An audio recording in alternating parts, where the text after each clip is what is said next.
You're listening to the best of the Martha Zoller Show. You can hear the show live Monday through Friday from 9 to 11 on AM 550 and FM 102.9 WDUN and streaming at accesswdun.com. You can find all things Martha Zoller at marthazoller.com.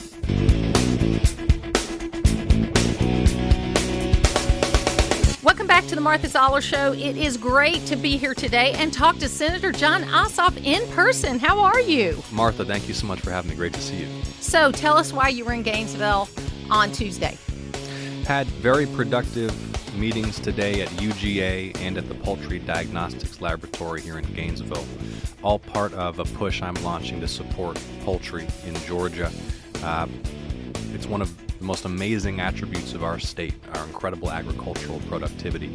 And it's a pleasure to work with and serve Georgia's farming community. I was down in Tift and Turner counties a few weeks back, meeting with pecan, peanut, and cotton growers and hearing what they need, and have sprung into action to try to help resolve some barriers to exports to overseas markets that they face so that Georgia farmers can sell more of our crops overseas. And today, talking with the folks in the poultry world, really hearing about their workforce challenges and developing some plans with them to help get more trained poultry scientists, a more qualified workforce, so we can continue to grow poultry production in Georgia.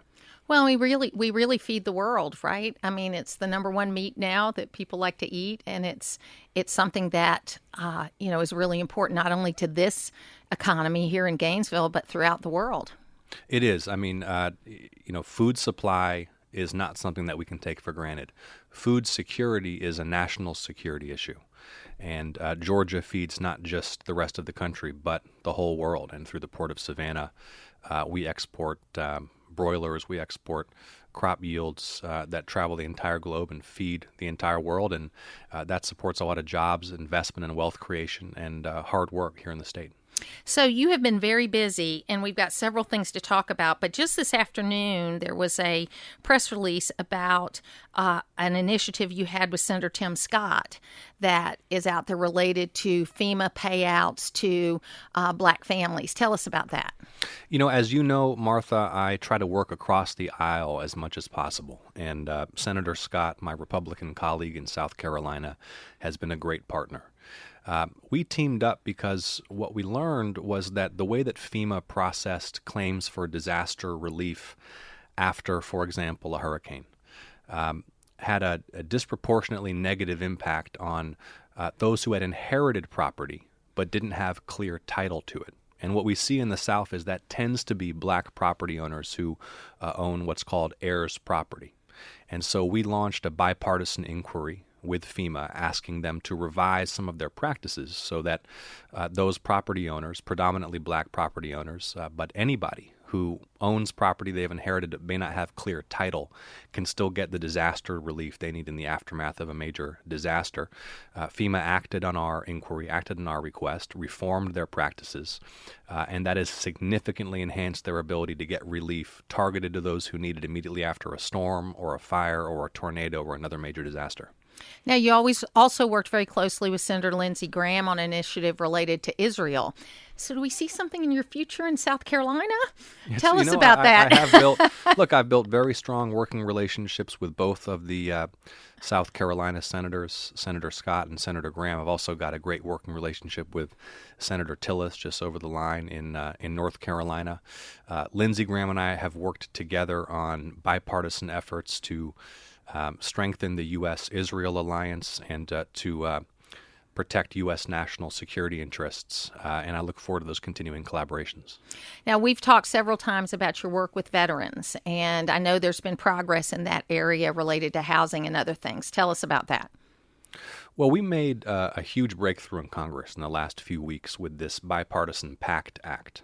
This is the most significant strengthening of veterans' health care in recent decades, and it's bipartisan legislation that a group of us championed And its purpose is to make sure that those who served in Iraq and Afghanistan who were exposed to toxic chemicals and toxic fumes, especially near those burn pits where the U.S. military was burning waste, including medical waste, including human waste, that those veterans get access to the lifelong care they need through the VA for conditions that they have associated with that toxic exposure. We're talking about some very serious cancers, emphysema, COPD, and I'm really glad that we got this done, and we got it done on a bipartisan basis. I also have to highlight the bipartisan legislation I've introduced with Senator Rubio of Florida to help military families struggling with the high cost of housing, as well as bipartisan legislation I introduced last week with Senator Kramer of North Dakota that's meant to make mental health counseling more easy for service members and their families to access. Now, of course, last week there was a bipartisan gun reform bill. I hate to call it gun control. It's more of a gun reform bill. It was passed in the House, the Senate, and the President signed us. Tell us about that. Well, this is bipartisan legislation that does a few things. First of all, it strengthens background checks for buyers of semi-automatic long guns aged 18 to 21. Second of all, it makes straw purchasing and illegal gun trafficking federal crimes, where previously there really weren't federal criminal statutes that allowed prosecutors to go after illegal gun traffickers. It also is a significant investment in mental health. In fact, one of the most significant investments in mental health in recent U.S. history. And finally, it closes what's called the boyfriend loophole, which means that those who have been convicted of domestic violence targeting an intimate partner, previously it was only if they were the married spouse that there were some restrictions on firearms ownership. Now someone who has assaulted an intimate partner and been convicted, even if they're not married, they also are subject to those restrictions. And that's going to save a lot of women's lives who have been killed by violent domestic abusers. Now, of course, last week or on Friday, we got the decision down related to Dobbs in Mississippi and then Roe v. Wade. And I, first of all, want to thank you for your statement about the violence that was threatened against the justices, because you were one of the few Democrats to actually make a very strong stand about that. And I think everyone should have that feeling about that. So thank you for that. But I want your thoughts on what next, because, you know, there is, I think that something like Dobbs, if it were introduced, could actually be a bipartisan bill that could be passed in the Congress. Well, look, the implications of this Supreme Court decision are vast. This is a dramatic expansion of the government's power to regulate pregnancy. And what the Supreme Court's decision means is that it gives license to state legislatures and prosecutors to prosecute women or their doctors or nurses for abortion even in the hours or few weeks immediately after conception. Even where pregnancy is the result of rape, or even when there's a threat to the health of the mother. What this means is that now it's up to legislatures, so our state legislature here in Georgia, or the U.S. Congress, to make policy that, in my view, should protect the privacy of these very personal healthcare decisions that women make in consultation with their doctors. And I know it's an emotional issue. I recognize and respect the breadth of views. I think we need to be very concerned, however, when the government starts getting in the business of regulating pregnancy and getting so involved in the personal health care decisions of the American people. And you and I have talked about this before, and I'm not where you are on that, but I'm respectful of your position. I do think that we've got a lot of work to do, that Georgia has done a lot of progressive things related to Betsy's Law and the new maternal care homes that are opening around the state, as well as expanding Medicaid for pregnant women and doing other things related to that in preparation for this. But I do think it's going to be something that we're going to need to work together on. And I hope that we will. I hope that people won't go to their corners and that they'll continue working on it together. Well, we've got to have a constructive dialogue based upon mutual respect. And regardless of one's views on choice and abortion, I think that what we all agree on is that the maternal mortality and maternal health crisis in this state is unacceptable, and that we need to take strong action together to save the lives of pregnant women and postnatal mothers, to do more to strengthen the health, in the whole perinatal medical system of prenatal and neonatal babies, and have healthier mothers and healthier babies in this state. One thing I would like to get you on again at some point in time to really talk about this at length, because I do think there have been opportunities over time, and you can't control what happened before you, right? There's been opportunities over time. And look, I am much more pro-life, and you are much more pro-choice in your positions. But I do see that something like a Dobbs, that is a first trimester kind of situation, puts us in line with Western European countries and things like that. I think that could be something that could be debated and might find some bipartisan support. Well, I think that there needs to be a discussion now in Congress and in state legislatures about setting that floor and establishing some basic standards of privacy in women's health care. And so I'm sure those conversations now will accelerate. So anything else you'd like to share with us today that I've left out? Well, look, I want to give a huge shout out and all of my gratitude to all of the military service members and their families who are listening, all of the veterans who have made sacrifices for our country, all the teachers, first responders, firefighters, police officers out there who are keeping us safe every day. And for all of you and for everybody out there, please know that I'm here for you. Whether you are a Republican, a Democrat, an independent, doesn't matter to me. I'm your representative in the U.S. Senate. I'm here to help you any way I can. It's ossoff.senate.gov. Please don't hesitate to reach out to my team if we can be of any service to you. Jon Ossoff, thank you so much for being with me today. Thank you. It's where North Georgia comes to talk. It's the Martha Zoller Show on AM 550 and FM 102.9 WDUN. It is the Martha Zoller Show. It is so great to be here, and we're very happy to welcome to the program Herschel Walker. Herschel Walker is the Republican nominee for United States Senate, and welcome back to the program, Herschel. Hello there. How are you doing? It's great to talk to you. So where are you today? I'm in Atlanta. I'm going around still meeting with the people, talking to the people, saying about this economy, trying to see how can we get this economy done. I did a tweet yesterday that most people are not worried about an electric car. They're worried about trying to bring these gas prices down. So I'm out telling the people when I get into office, that's one thing I want to work on. So in the last couple of weeks, obviously, there's been some big things that have happened. There was a compromise on some Second Amendment restrictions that was passed in the Senate and the House and then signed into law by the president. What are your thoughts on that? Well, I'm glad to see the Democrat and Republican come together to get something done with the Second Amendment. I don't think it went far enough because it really didn't address one of the real problems, I think, with the mental health. I think that is a real strong thing that's happening. And I think right now just for them to come together and at least address some of it is very important. But that's one thing I want to champion when I get to Washington is the mental health side as well, because I think that's a big problem as well when you start talking about guns. One of the real challenges when you're dealing with mental health issues is that until there's a real problem, it's hard for anybody to actually get help for someone. What is the solution to that, or how will you put together a group of people that will help you decide what's the best thing to do there? Well, I think one of the major problems is we've demonized anyone that has a mental problem. We made it seem like it's something very bad.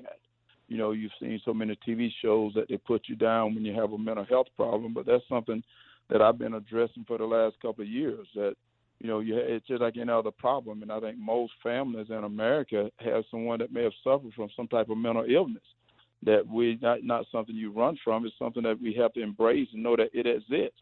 And then we can address it, but you can get help and be better. I went through something myself, and I am better. You get down and get the people that can help you. There's people out there that can help you, and you can feel better, and you're going to do better. And that's what I want people to know, that there's no shame to ask for help. So we talked a little bit, or swapped messages over the weekend about the overturning of Roe v. Wade.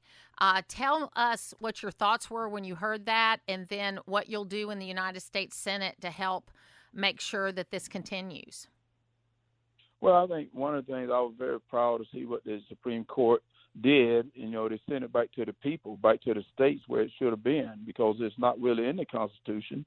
And it's sad to see the people out there upset and all that because of the Supreme Court justices. They did their job, and right now it's up to the states. And I think that's where it should be at. And I'm glad to see that some states can decide and some may do abortion. But that's what's great about America. And what's sad to me is to see the people that's out there wanted to do what they call peaceful protest, but you don't see the peaceful protest when you see them burning things down, you see them doing things that's kind of reckless. And I said, here in this country here, we can agree to disagree. And what I mean by that is they're sending it back to the states, where some states will have abortion, some will not. I believe in life. I believe in life, and I'm not going to apologize for it. But that doesn't mean I'm going out to hurt someone that do not believe what I believe. And I think that's what's sad to me, to see that's going on. In the campaign, you talked during the primary and have continued to talk about uniting Democrats and Republicans and asking for the votes of Democrats and Republicans. Tell us how that message has been accepted as you've been going around, because I've noticed many of your campaign stops are not the traditional campaign stop. You're doing the traditional things, but you're also going to Boys and Girls Clubs. You're going to other places that aren't typically campaign stops. Tell us about that. Well, I am, because, I'm running for the United States Senate, and that means I represent all the people, not just Republican, not just Democrat, but I represent all the people. So I want to know what all the people are talking about. So I want to get down in the Democratic areas where people say it's a Democratic area and talk to the people, let them know what I stand for. Let them know that I want to fight for, school, charter school. I want to fight for school choice. I want to fight for everyone to feel safe when they leave their home. I want to fight for energy independence. Those are things I want to fight for, and that I'm not this guy that's out there just. And, one of the things I want people to know here is I found something out, and what I found out is most of the time Republicans want to serve the people, which is what you're supposed to do, and it seems like right now the Democrats want to control the people, because it seems like they want to let the government do all the work for you. But I want the people, everyone, to know I'm here to serve you. I'm here to listen to you. If you're going to cry, I will cry with you as well. But I'm also here to try to make things better for you being in the United States Senate. And how can people help you if they want to help you with the campaign?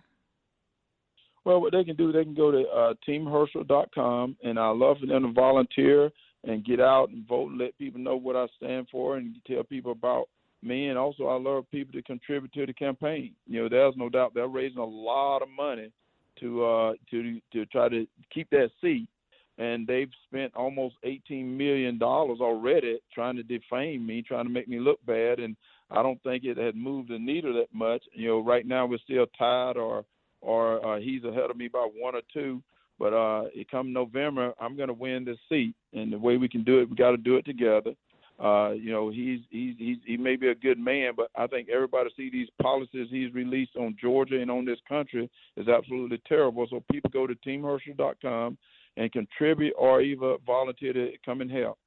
We got one more question that came in from Jeff from Oconee County, and he wanted to know what your thoughts were about getting the Republican Party back together. I mean, I don't think there's anybody in this race. You've known Brian Kemp since you were a teenager. You have known Donald Trump since not far after that. How do we bring the party together? That's what Jeff wants to know. The way you bring them together is you communicate. You got to get out and start communicating, which is what I've been doing. One of the things I want to do is do a unity rally. I wanted to do it, but we had to do some of the runoffs. And right now, my team and I are talking about doing a unity rally where we can bring everyone together, because it's not about egos. I think that's one thing we got to remove from this is egos. We got to think about the people, and not just the Republican people, but think about the Georgians, think about all the people, because we're representing all the people. And it can't be about egos. It got to be about what's great for this country and what's great for this state. And that's one of the things, the reason I got into this race, and it's Herschel Walker. And I said that when I first got in the race, I'm not here for a party. I'm here to bring people together because I'm a child of God, and that's what God would like for us to do, is come together and continue to be America number one. How are you and your family handling all the attacks that are coming out after you? Oh, it's tough, but, my family know me, and my friends know who I am. They know the type of person I am, and I think Georgians know me as well. There's no doubt they're coming in and saying all types of things, and because it's political, people know that these things are not true. I'm a guy of God. I'm a man of God. I'm going to walk the way I walk, talk the way I talk, and, he without sin cast the first stone. There's nothing I'm ashamed of, nothing I've done to hurt anyone. I continue to try to live a great life and continue to go out and do what I think is right. Right now, I'm going to fight for this country. And I told them no weapon formed against me will ever prosper. And I'm not sure if they're thinking of that. I'm going up against the Reverend. And, he may be a good man, but y'all see the policies he's released. And they're trying everything they can to not talk about what they've done to this country. You see the economy the way it is. It had nothing to do with Herschel Walker. You see the gas prices. It had nothing to do with me. You see what's going on in the schools. What's going on the supply chain, that has nothing to do with me. It has to do with who's in office right now, and that's the reason I'm running to try to change it. And I told people this many times. I wouldn't have to run if everything was going right. Right now, everything is not going right. They've forgotten about this country, and I think people can see it. It's all around you, and they continue to blame Putin. They continue to blame everyone else except the policies that they do, and the policies is the problem. Herschel Walker, thank you so much for being with us today. I appreciate it very much. Hey, thank you, and God bless. It's local radio, and that's why you're listening. It's the Martha Zoller Show on AM 550 and FM 102.9 WDUN. It is the Martha Zoller Show, and Pete Hegseth is here with me right now, and his new book is called Battle for the American Mind. And gosh, I've been talking to Pete for longer than I'd like to admit about a lot of different topics, and it's great to have you back, Pete. How are you? Hey, Martha, I'm doing great. How are you? Good. Listen, so first of all, I love the way you laid this out in Battle for the American Mind, because it is a question. And look, in full disclosure, I am the 9th District Representative for the Georgia State Board of Education. So we were one of the first state boards to do a proclamation against what we called divisive theory. We didn't call it critical race theory, and the reason why was if you call it critical race theory, they're just going to change the name and teach it another way. So we outlined what we weren't going to allow, and we're one of the first states to do it. Tell us about Battle for the American Mind. Well, that's fantastic. I mean, that's the kind of vigilance that we need as conservatives and Christians and patriots. And I salute that, and I salute what parents are doing at school board meetings as well. Yes. The scary part is that a lot of that still doesn't do enough to change, or doesn't really do anything to change the pipeline of the educational industrial complex, which creates the standards, the tests, the curriculum, the pedagogy, the teachers certifications, teachers' colleges, the unions, and all the aspects that have been completely captured by the left intentionally and focused on K through 12. So we end up at the classroom level or at the school board level kind of dealing with the end state of a pipeline that they completely control. So that's why we argue you have to understand the hidden history so we understand the depth of the problem, at which point you can realize how drastic we have to be in how we respond if we're hoping to create kids who are critical thinkers and free thinkers, as opposed to pumped full of the latest agenda of the day and prepared to be compliant. So how did we get here? I thought when I started this project with David Goodwin that it was a product of the 60s, right? I mean, that's when everybody kind of points to the change in our culture. It actually goes back much further than that, over 100 years, and it was early progressives. Some of the names will be familiar to your listeners, the likes of John Dewey and others, who understood that the shaping of the youngest of minds is the most efficient and a useful way to transform our social contract or create societal change. And they actually studied the prohibition movement, which It actually gained steam because of third-grade curriculum 40 years before that ended in a constitutional amendment. The progressives said it's the classroom where we can change society. And so they built their own schools, and they openly debated it in the New Republic. And then they took control of institutions. Then the critical theorists, to your point, showed up at Columbia University in the 1930s. That was the most preeminent teachers' college in America. Then the unions were taken, the teachers' associations were taken over by the teachers' union movement, which soon became an anti-American movement with Howard Zinn and ideas that are totally antithetical to who we are. So it was not that it was one giant conspiracy. It was that a lot of things happened gradually over time, and we allowed them to happen. And then the progressives took over the institutions, knowing they had to get rid of God. That was the key. That's basically the key thesis of the book: is progressives had to get God out of the public classroom if they were to bring about the kind of change they wanted. And sadly, they were very effective at that. I saw what you did with your Harvard diploma on TV recently, and it's funny because my cousin Larry, who was a 30-year Army veteran, a full bird colonel, he was a hospital administrator. That's what he did while he was in the Army. He actually went to Harvard, and he had to do ROTC on another campus because he went in the 60s when they had just kicked ROTC off of the campus. And when he got through with his career, they'd always be hitting him up. And he said, no, I'm embarrassed now that I graduated from Harvard because you are against everything that I stand for. That's exactly right. That's exactly why I sent my degree back. I'm embarrassed to be associated with an institution that is poisoning the future leaders of our country and pumping them full of critical theory and Marxist ideology. And then we're holding them up as if we should celebrate them or seek them out for leadership positions because they got that degree. At this point, we know exactly where we're sending these people to, what they stand for. We should reject that. And so I say that to, that's about 95% of people's alma maters these days are hard left institutions. This is colleges and universities. And by holding them up, we allow them to continue to be the gatekeepers of elite society, which we need to stop doing. So this book is not about not about colleges and universities, but that's all part of the issue with how we take our country back. So so that's the question. How do we start? Because if they, one thing we know about progressives is they're willing to work 100 years on things. I mean, there's a whole list of issues that you and I could spend all day talking about that they have been carefully plotting for years and years and years.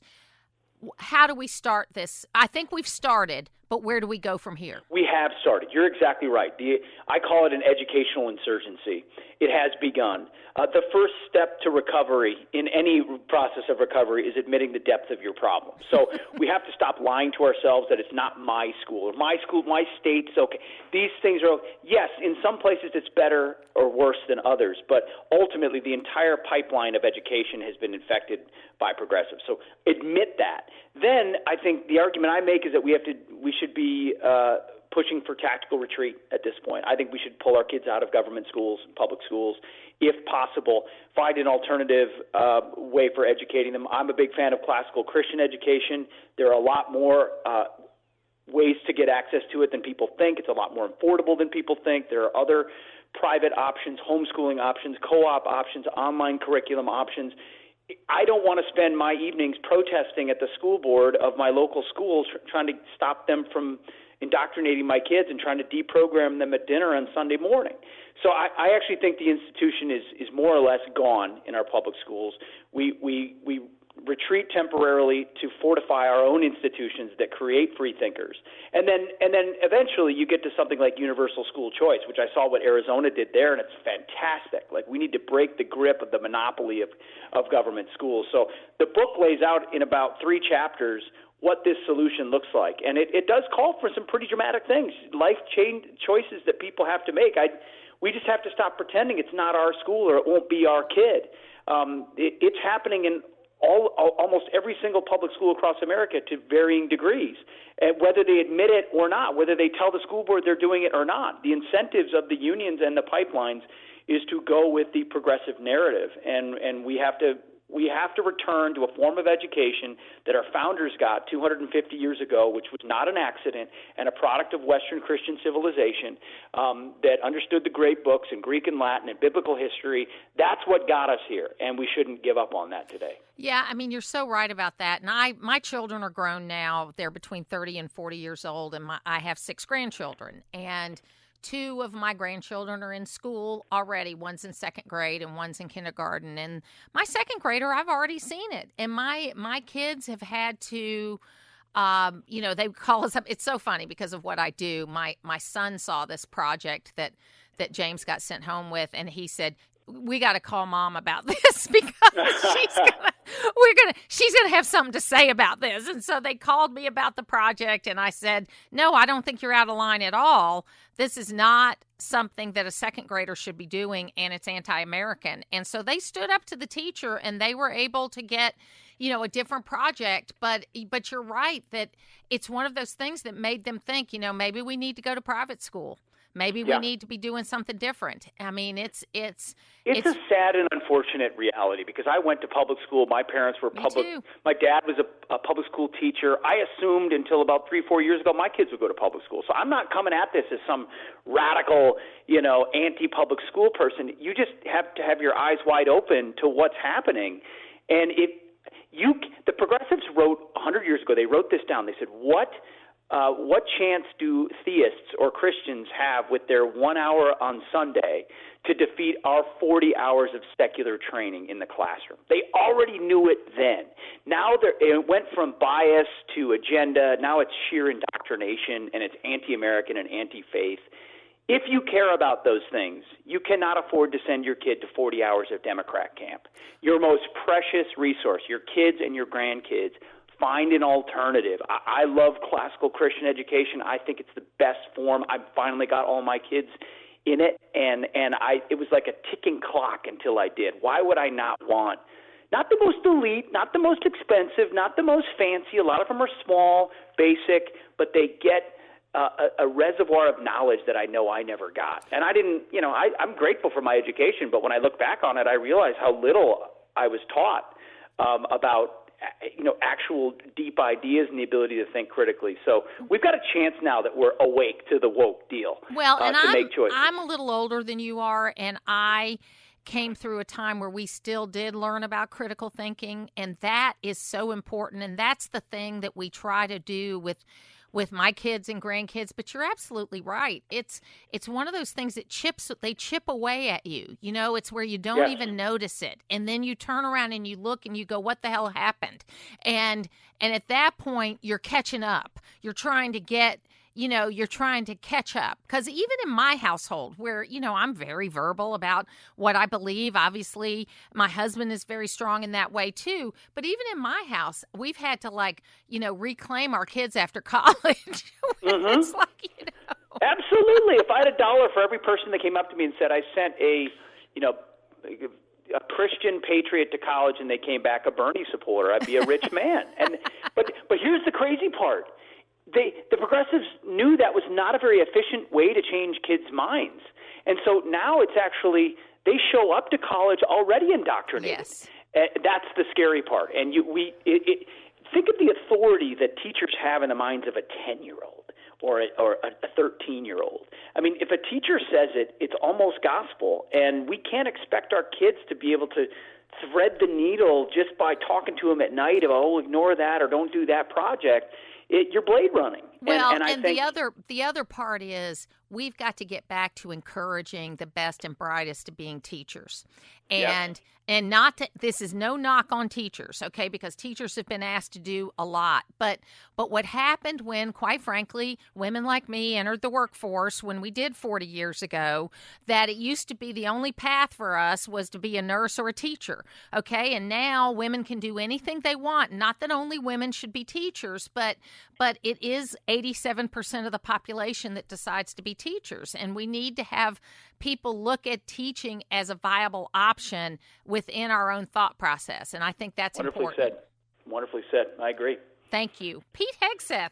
People can get this book everywhere. It's The Battle for the American Mind. It's a great read. I've read it twice because I missed some things the first time, but I do appreciate all the work you're doing there, Pete. And, really, thank you for your service to our country. And, you were a voice for veterans issues when I first met you, and I know that you still are.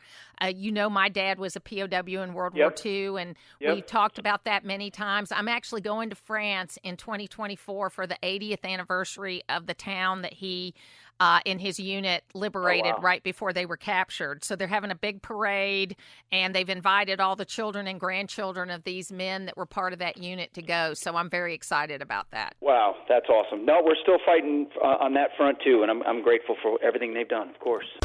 To hear the full versions of last week's Martha Zoller shows, go to the podcast page at accesswdun.com, and you can follow me on social media at Martha Zoller.